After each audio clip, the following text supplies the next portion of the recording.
to begin with, my name is Liz Spencer. I'm the director of the Westside Family Resource and Empowerment Center. We're located in Culver City, and we are housed within Westside Regional Center. I've been the director for 22 years now. And most importantly, I'm the very blessed mom of two extraordinary young men. My older son is 32. His name is Jace, and he has a diagnosis of Down syndrome. And then we have a 21-year-old who is just extraordinary as well. So I'm very lucky in the kid department. And so it's with Jace in mind that I have kind of navigated to where I am in life, and it's been an incredible journey. I recommend it to everybody. And so I want to talk to you today. Also, I want to just take a second and thank Nancy for including myself and my colleague Ireda Galda in some of the trainings that Club 21 has put on. We are just so enamored with Club 21. It's my go-to place that I refer to all of our brand new families to Westside Regional Center. And I really encourage them because I think it's an amazing program. Wish so much it had been around when Jace was a little guy. I am here today to talk to you about self-determination, and my card's on the table. I have worked with this program, around this program for the last several years as it's, taken its kind of pathway through getting approved and getting federal approval and creating the waiver and kind of the delays that have gone on and the kind of back and forth and the political stuff. And so here we are today, and we are months away from this program being open to everybody. That being said, if there are questions that come up that I'm not confident answering, what I'm going to tell you is that I'm going to come back to you and either post the information or send the answers to you directly. The thing that I always am concerned about is that somehow my information might confuse people. And because this program, it feels like it's been around forever, right? But it really is very, very young. And so I just want to make sure that the information that I'm providing to all of you is absolutely pristine and correct. We're going to talk about what self-determination is. We're going to talk about the difference between the traditional regional center system and self-determination. And so when I refer to traditional regional center system, unless you're currently in self-determination, you are in the traditional regional center system. What are some important things that you might need to know? How does this all work? And how do you enroll? So some of the terms that we're going to be talking about today that you may or may not have heard about are person-centered planning, individual program plan. And as you can see, I have the acronym right next to it, because if you parent a child with Down syndrome, you live in the world of acronyms. Regional Center Service Coordinator, some of us refer to them as an SC, an independent facilitator, financial management services, and an individual budget. One thing that isn't on this slide that I might be able to touch on a little bit is the spending plan. And the spending plan really comes out of everything else. Once everything else is done, then you create a spending plan. If we have time, I'll go into that a little bit. So I want to just kind of touch on each of these, because for those of us who've been around for a while, and Jace is 32, so I qualify, person-centered planning is not new. It's not new. It was around in the 80s. I think we did one as a training tool for the entire Westside Regional Center staff when Jace was 18. And so it is not a new tool, but really, what is it? Because it seems like there's lots of variations on this. So a person-centered plan is a way to assist people to help them bring purpose and meaning to their lives. Now that sounds pretty big. So that sounds like it's more than just a meeting, and it really is. When somebody does a person-centered plan for another person, that person who facilitates that plan, you really want them to understand who that person is. When I've had person-centered plans done for my son, or my son has had them, he has gone to people who have known him for many, many years, people who understand what he wants and what his dreams are. They are people who have seen him in different settings. Maybe they've observed him at work, or they've seen him at family functions. And so it really, you don't want to just hire somebody off the street and say, hey, okay, I want you to do a person-centered plan. It really is a process. It's not overly complicated, but it's very important. The individual program plan, or the IPP. This is a document that I'm certain all of you are familiar with. It's the document that exists in the traditional regional center system, and it will be following you along through self-determination. And the IPP is the document that the regional center service coordinator makes with you and or your son or daughter to outline the services and supports that the regional center that you will need in order to access services and supports to help meet your goals and dreams. We're going to talk a little bit going forward about some of the limitations in the traditional system that can make this sometimes challenging, and how self-determination can offer more flexibility in that. So an independent facilitator. This is brand new to us in the traditional system. An independent facilitator, simply put, is the person that you may choose to help you through the self-determination process. This also takes many shapes depending on what your needs are. You can, and we'll go into this in greater detail later on in the presentation. You can have one independent facilitator. That independent facilitator may actually help you with your person-centered plan. You may have a few independent facilitators. Maybe you need somebody to help really locate those services in your community that you need, and you don't know how to go about navigating that, and that person can help with that. The independent facilitator can provide advocacy for you. You can choose to hire an independent facilitator or a couple, and that would come out of your budget. Or you can have a family member or a friend do it. If they want to do it at no charge, that's absolutely fine. You can also have your service coordinator who works at the regional center provide the service for you. And we'll touch a little bit more on that as we go on. Just as an aside, my thinking is that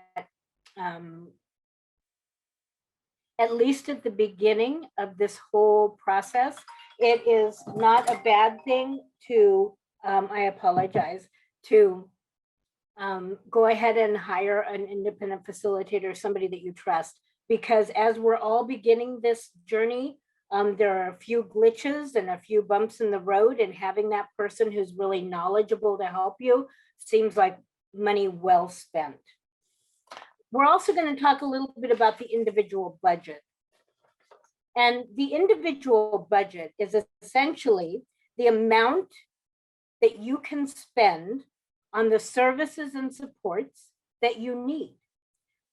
So you see, we start with the person-centered plan. Out of that, we develop the individual program plan. All of this is done with our regional center service coordinator, and it may be done with the assistance of an independent facilitator. You are going, I think I skipped over the financial management services. I'm so sorry. Financial management services are it's the one entity, the one service in self-determination that must come through a vendored agency or person. I've only seen agencies, I've not seen single people who do this. It is a very strict vendorization because they're in charge of the money.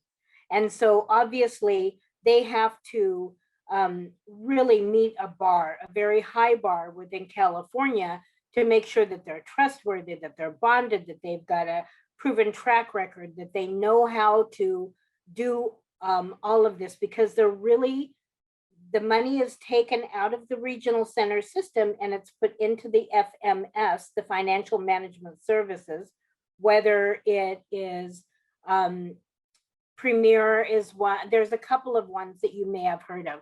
I would really recommend that you research and talk to folks that you really trust to find the one who's going to work the best with you.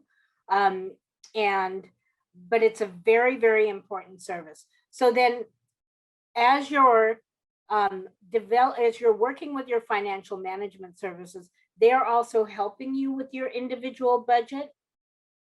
And they're also going to be helping you design a spending plan. So out of your budget, then comes a spending plan. So let's say that in the last 12 months of service, your child or you have received $50,000 worth of services through the regional center. So all things being equal, if there's no bumps in the road, that $50,000 would then be transferred to the financial management services. And out of that, you would develop a spending plan saying, you know, he qualified for XYZ social skills program. It really never met his needs. What we would like to do is use that money to do a couple of classes. He's always been really interested in music. I'd like to do some music classes. He really needs to work on his health. So I would like to take part of that money and get him a personal trainer. Or maybe we can purchase some exercise equipment because it's hard for him, you know, to leave the home for whatever reason all the time. Maybe there is a camp experience he's always wanted to go to. And since the traditional system doesn't allow for social rec, then you could say, you know, there's ABC camp and he would like to go to that for 4 weeks in the summer. So with the self-determination budget, you have much more flexibility and you have the ability to be creative. There are a couple of things you need to remember, and I'm just going to touch very briefly on this because it could be a whole other training. Self-determination is very, very strict when it comes to where these services can be given and gotten. And you may hear throughout this process, not too much today, about the final rule. And the final rule, simply put, is these are Medicaid dollars, and they're sent to California via a waiver, a self-determination waiver. And so essentially when your kids go into the self-determination program, they will be granted a waiver to remove them from traditional and to allow them into self-determination. With the Medicaid waiver, it says that services and supports must be accessed within the community in an integrated setting, so that if you have a person who's living in a residential program, they would have to have a plan to leave that program within 90 days and move into the community. If they're receiving services at a day program, the day program would need to demonstrate that they are fully integrated into the community. So I'm not going to go too much more into that because, like I said, that's a whole nother training. It's nothing that really interferes or gets in the way, but it's things that we're working through right now as we enter into this program, and hasn't caused us too much grief yet. But just so that if you're hearing that in the community, that's what they're talking about. We're going to talk about the 5 principles of self-determination. And you may hear a lot about these. And I mean, it's like, who's going to disagree with these? These are awesome. This is how each of us should be able to live our lives. Freedom, authority, support, responsibility, confirmation. Freedom can include the ability of adults and children with developmental disabilities to exercise the same rights as every citizen. To establish, to the freedom to choose who they want to be around, when they want to be around them, and to be able to rely on, depend on people in their lives that they fully trust. They want to go to a camp with a friend down the street. They don't want that respite provider who's coming in through the agency. They're really comfortable with cousin Joey who's home from college. Just freedom. Freedom to live, work, and play in your community and be supported to do it. Authority is deciding how your budget is spent for your services and supports. The ability of a person with a disability or family to control a certain sum of dollars in order to purchase the services and supports of your choosing. So how many of us throughout the years in the traditional system have found ourselves being told, well, he doesn't qualify for this and he doesn't qualify for that, but we will give him 21 hours of community integration. And you kind of sit there and you go, well, I don't need community integration. He doesn't need community. Well, who would do it? Meanwhile, you have a really great idea for something that would only take 14 hours, and it could be the kid he's grown up with, and now he could be his paid buddy, and they could go just rock the world and do all kinds of wonderful things. So it gives the authority and the decision-making back to the individual to say, thank you so much for the offer of that thing I don't need. I'd really like to do this thing that really meets my needs. Support. The support to choose your own paid and unpaid services and supports. There were years, literally years, that we did not utilize any respite or any types of support services because prior to agencies being vendored with the regional center so that we could hire people, I would have to receive who they would send to me. And that happened probably 3 times. And I think the last 2 times I never was able to leave the parking lot where we lived because there wasn't a chance in hell I was going to leave my son with the person who showed up at my house. So support is being able to know who you want to provide those services. You know, maybe there is a karate instructor that you've always wanted to be a part of their class, and you know, you can now do it. And so it just gives you so many more options. Responsibility. This is a big one. You know, in special education law, we talk about rights and responsibilities. Almost in every system law, we talk about rights and responsibilities. And people who know me know that I come down. Nobody is a more fierce fighter for parents, but I'm also a very rigid demander of parents. And I always say to families, if you've got to opt on the side of rights or responsibilities, you err on the side of responsibilities, because we have an equal or greater need to demonstrate responsibility for ourselves and our children as we raise them. We are entitled to every right that they have, but man, you've got to share that responsibility with them. Responsibility also comes with risk, the risk of failure, the inherent risk of, okay, so now we're building up these more independent, self-assured human beings. We're going to enter into the world, and there is always risk involved, right? You might choose to do something and it just doesn't work out. And in the traditional system, that would have never been a choice. And so now it's a choice. And so you just need to understand that part of growth is taking those risks. It doesn't mean they're going to leave the house and disappear. It just means that as more things open up to our folks and they have more freedom and more independence, there are going to be more risks, and we need to support folks through that.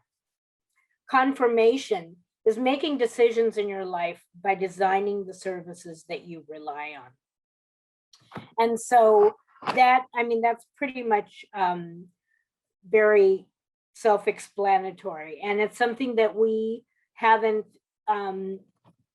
really had a lot of. We talk a lot in this, in our world about everything should be person-centered or person-driven. We've talked about, individual program plans, IEPs. We tell families all the time the I is individualized, so it's Jace's educational plan, Jace's program plan. But in reality, we understand that when all is said and done, that oftentimes doesn't happen. It's really what service is available, the closest to him that has a spot left, and then he has to fit the program rather than the program fitting him. So now with confirmation, you're agreeing that these are what I need, and here's how I need this done. And that's a wonderful, wonderful. So, I mean, and you guys can tell by this slide, I wish self-determination were as simple as this slide, but we're just gonna go with it for now. So what is self-determination? So you have an individual budget from which you purchase your services and supports, decide who helps you, choose where you go in the community, and you select how you spend your time.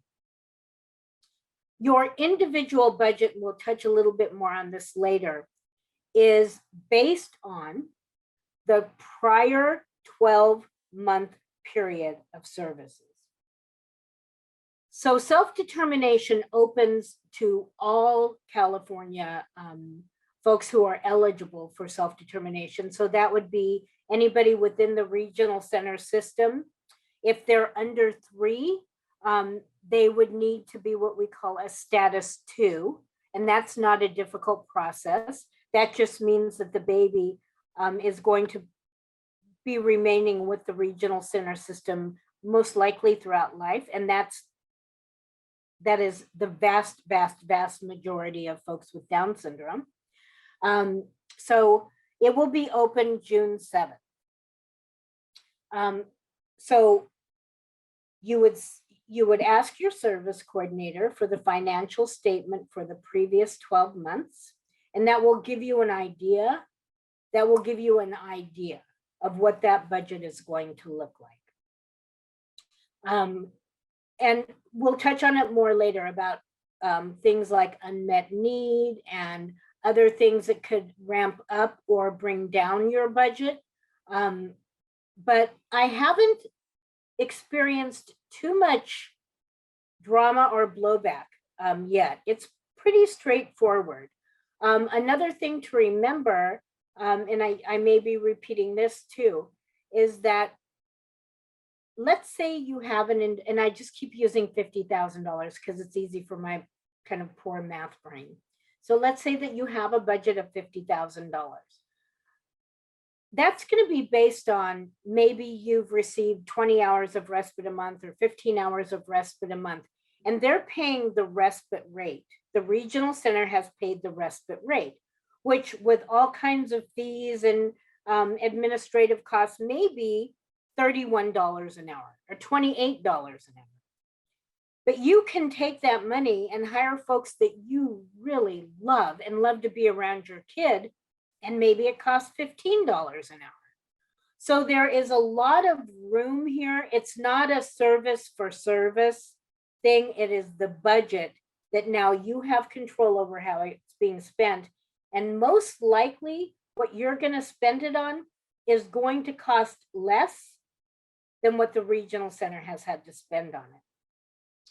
And again, we've talked about this, purchasing the services and supports that you want, deciding who helps you, where you go in the community, and how you spend your time. If the regional center has to depend on vendors that only work until 5 o'clock, and you are dying to have some activity in the evenings from 7 to 9, that's in your wheelhouse now. So we talked a little bit about this, and I wanted to go into it a little bit more. How is self-determination different than the traditional regional center system? Because I want you all to understand, you know, I really understand the challenges that the regional center has, and I share aggravation sometimes at it. It distresses me that we have 21 of them in California, and they just all kind of do their own thing, and that makes it difficult. But there are a lot of challenges. The biggest challenge I've seen is that the regional center traditional system can only provide services to all of us that are vendored. So in order for somebody to provide a service, whether it's respite or community integration or speech therapy or technology, day program, supported living, supported employment, nursing, they have to go through a very rigid vendoring process, which is essentially writing a book, having every avenue of your life looked at. And it makes sense, right?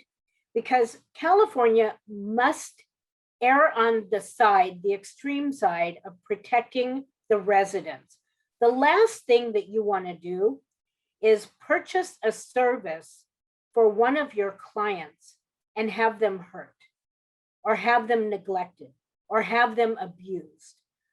So vendored programs must be rigidly vetted. And so what that does is that really limits the providers and the way in which the services are given. And so self-determination is different in that you do not have to choose a vendor.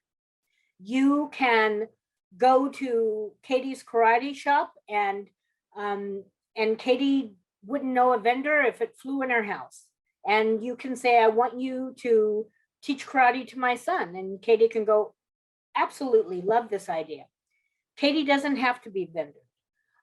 Another area that I particularly love with this is for our children who have any measure of medical fragility, who have any extraordinary medical issues. They're G-tube fed, or they're vented, or anything else that really has compromised them.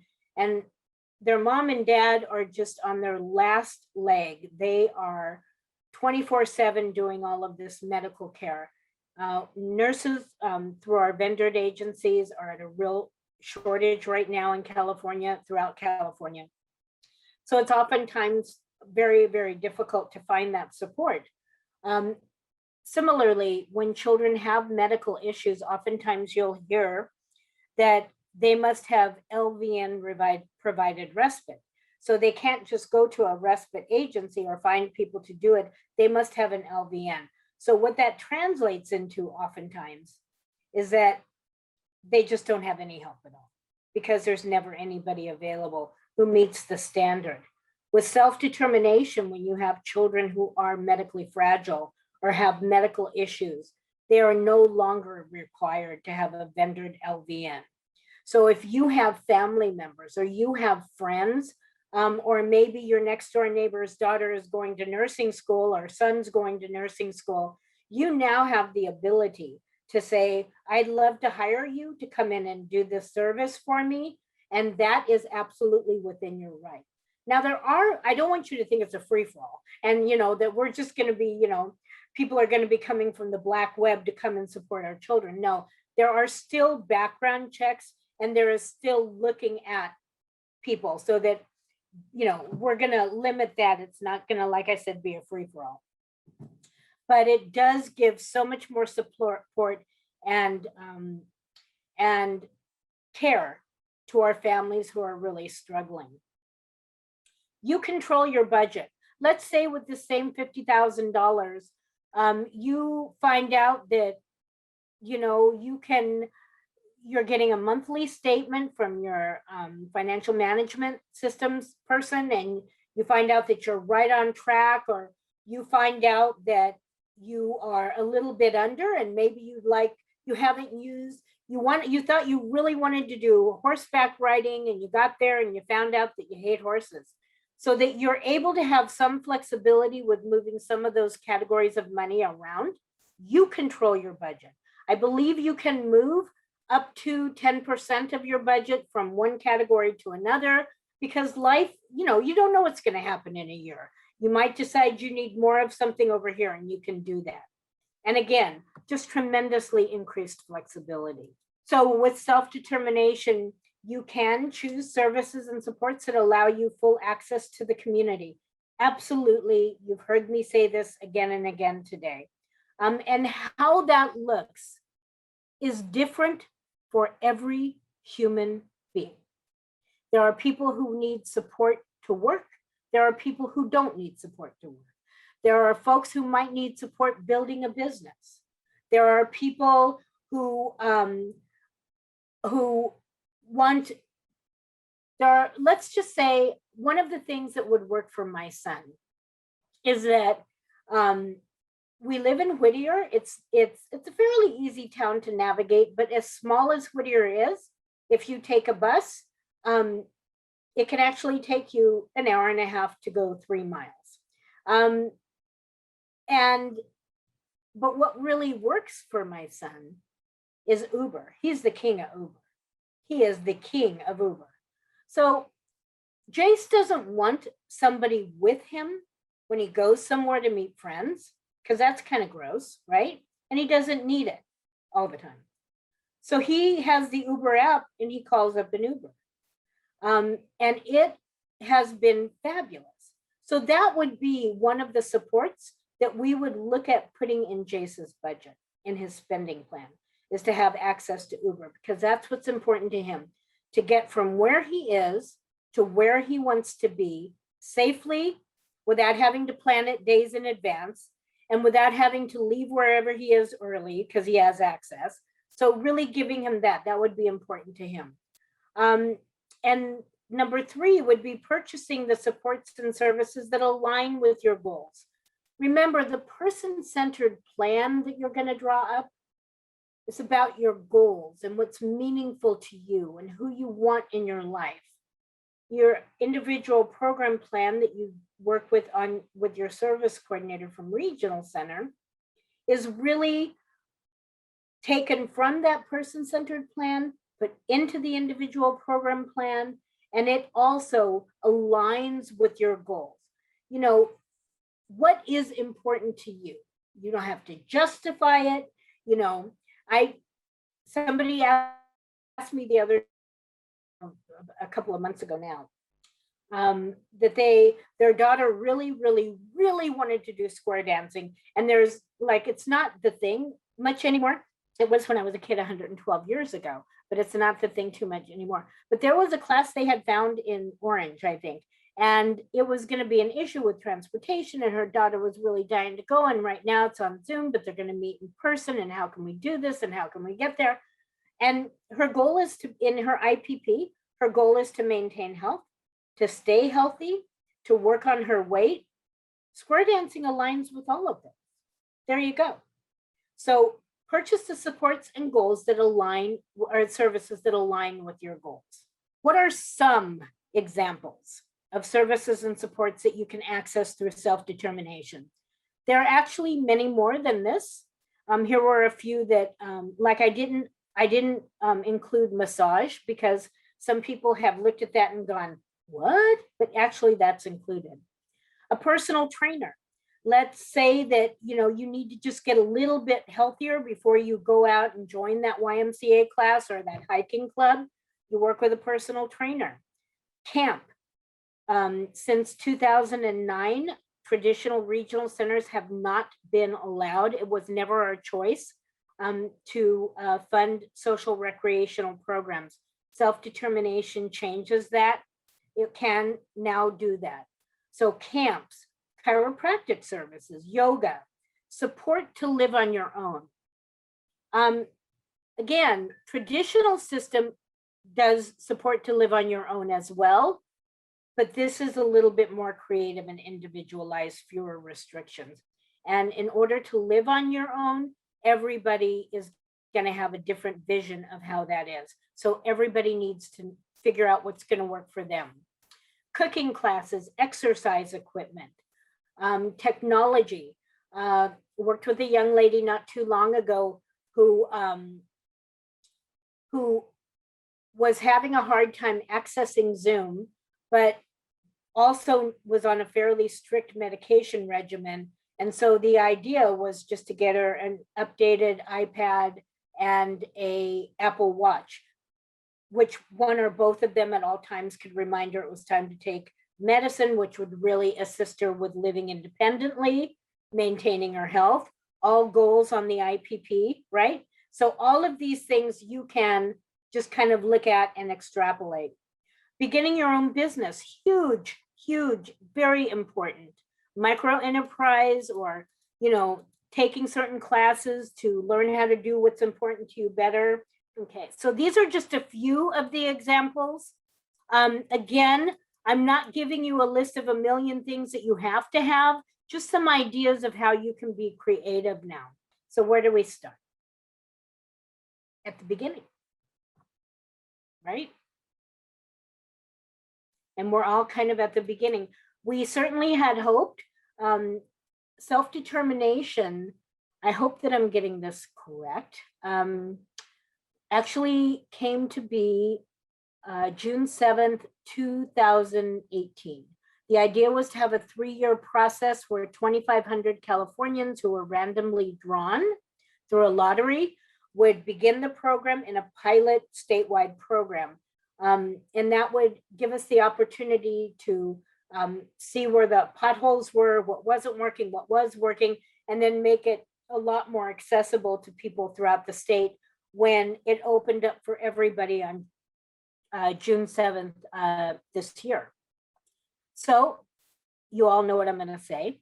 A couple of things slowed it down, COVID being one huge thing that slowed it down, because for those families who were chosen to go through self-determination, for some of them, it wasn't the right time. They were working hard to figure out distance learning, how to get their kids different places.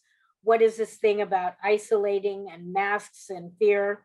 It really stood in the way of a lot more people actually getting into the program. And so we are going to probably all be testing this out June 7th, which, by the way, is my birthday. And so because of that, I think we're going to all have a grand time. It has to be. So let's talk about it. All begins and continues with you. Begins and continues with you and your person-centered plan.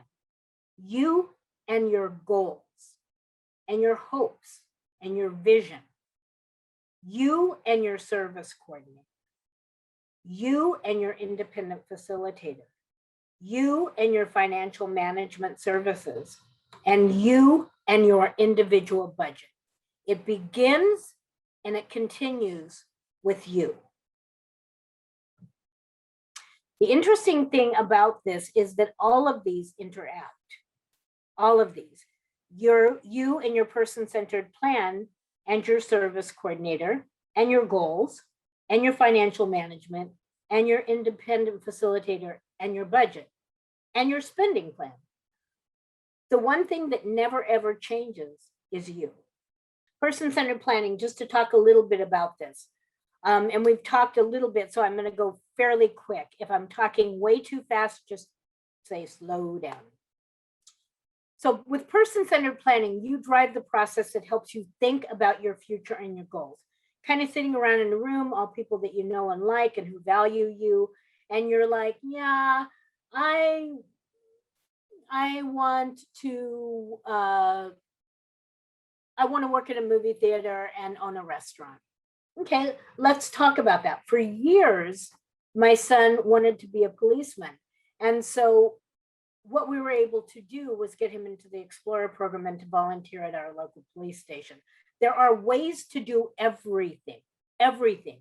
Never, ever limit your kid, ever, ever. You decide who you would like to be on your planning team. I've done them in my living room. I've done them at the regional center. I did one at a friend's house.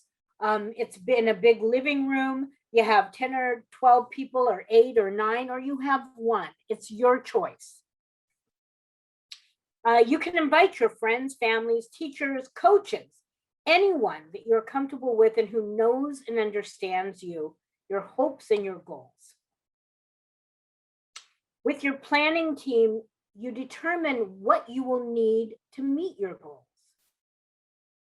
And when you have the information, you write the person-centered plan.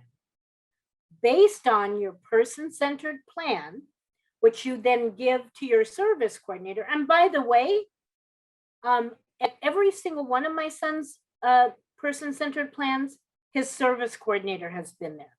Not because they felt like they had to. A couple of them we did on weekends, so they clearly didn't have to. But my son wanted them there and they wanted to be there, and they offered a lot to the process. So based on your person-centered plan, your IPP will be written with your regional center service coordinator. So the body of the person-centered plan with your goals and dreams and hopes and aspirations drives your independent program plan, individual program plan. So let's talk a little bit about the service coordinator. I'm hoping, and we've all had, ups and downs, obviously. People have ups and downs. There's not always a fit, but hopefully your regional center service coordinator in both the traditional and in self-determination helps with services and supports through the regional center system. They will help in determining your individual budget because they are the ones that are going to give you the prior 12-month budget that has been spent by the regional center. So they see that amount, so they're going to help you with how to kind of make that all work. They help you develop the individual program plan.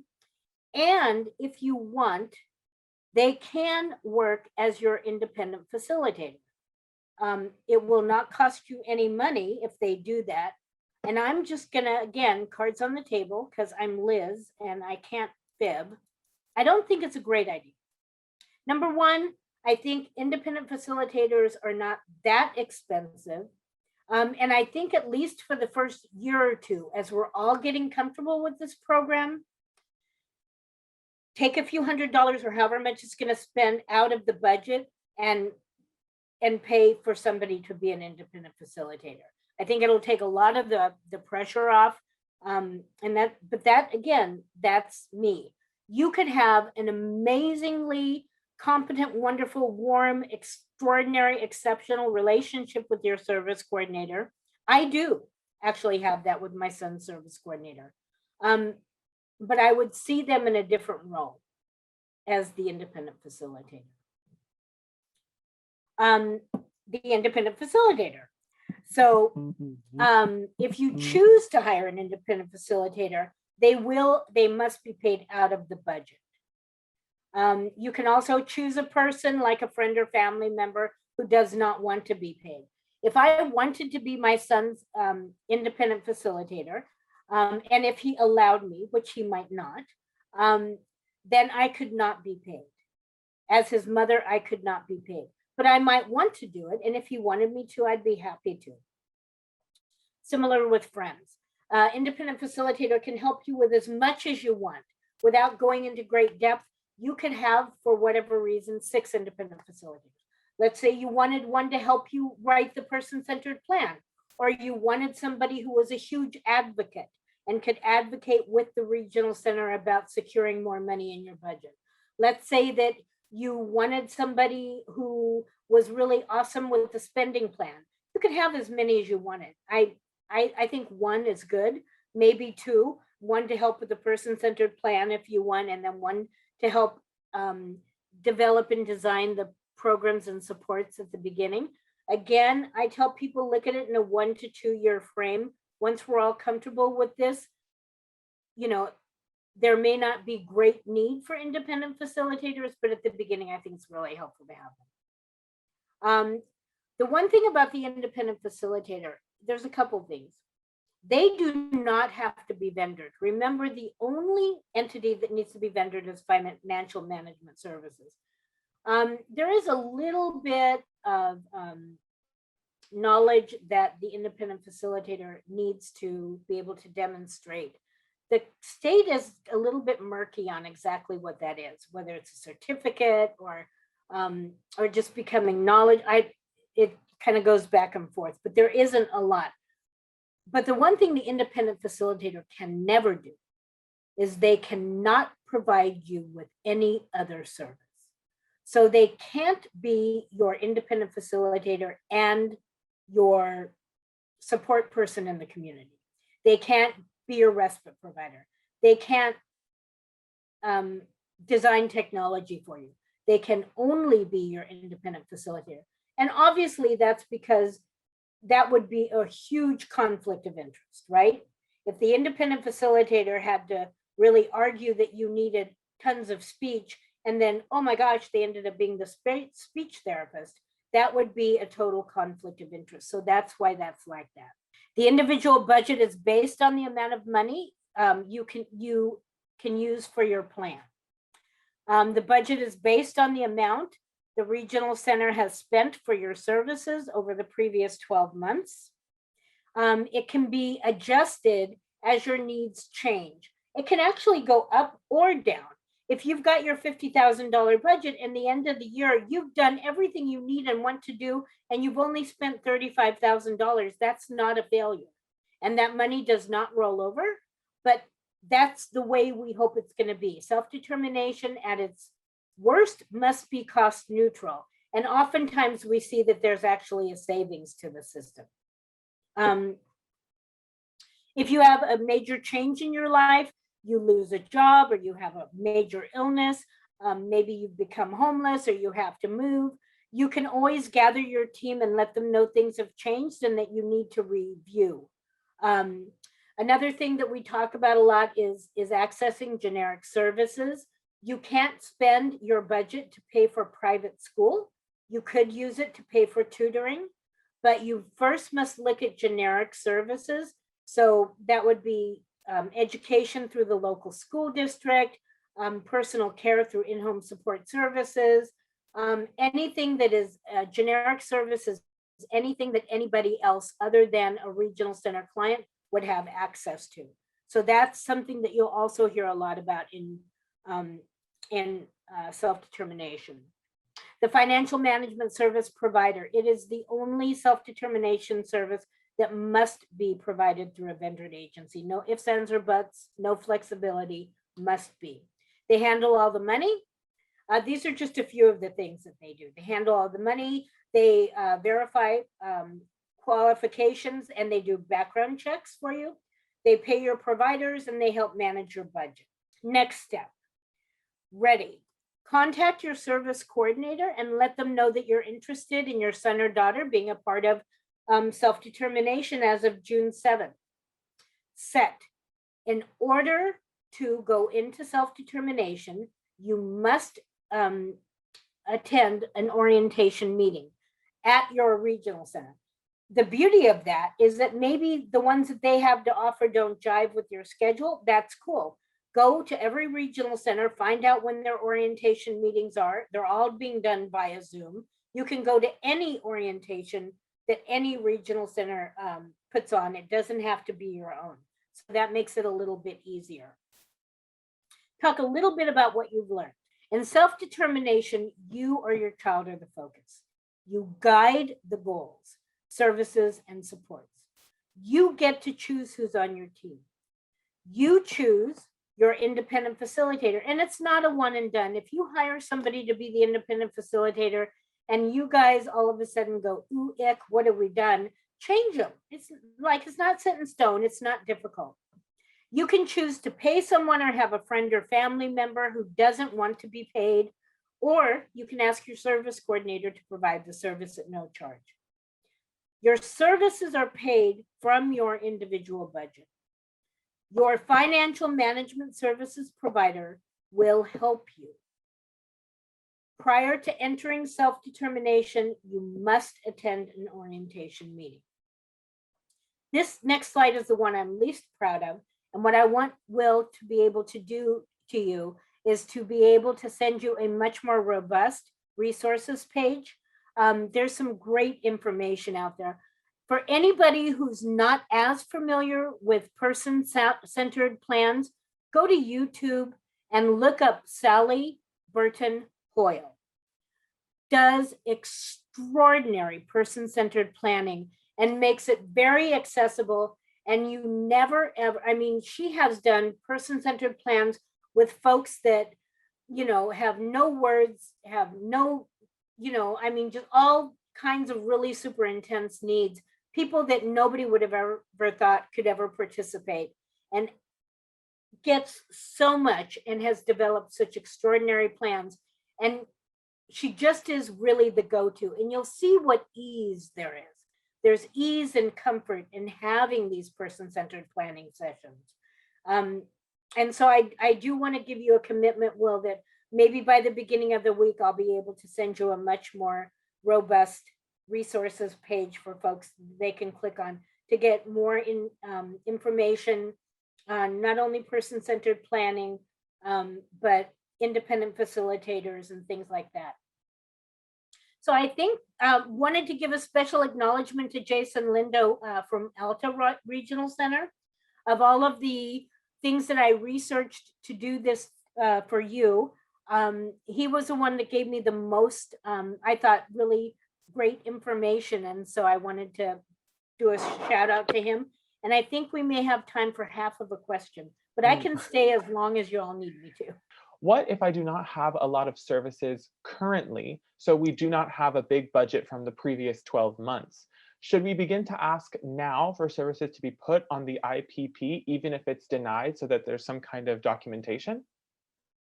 That is a great question. And I'm going to give you a couple of different avenues to travel here.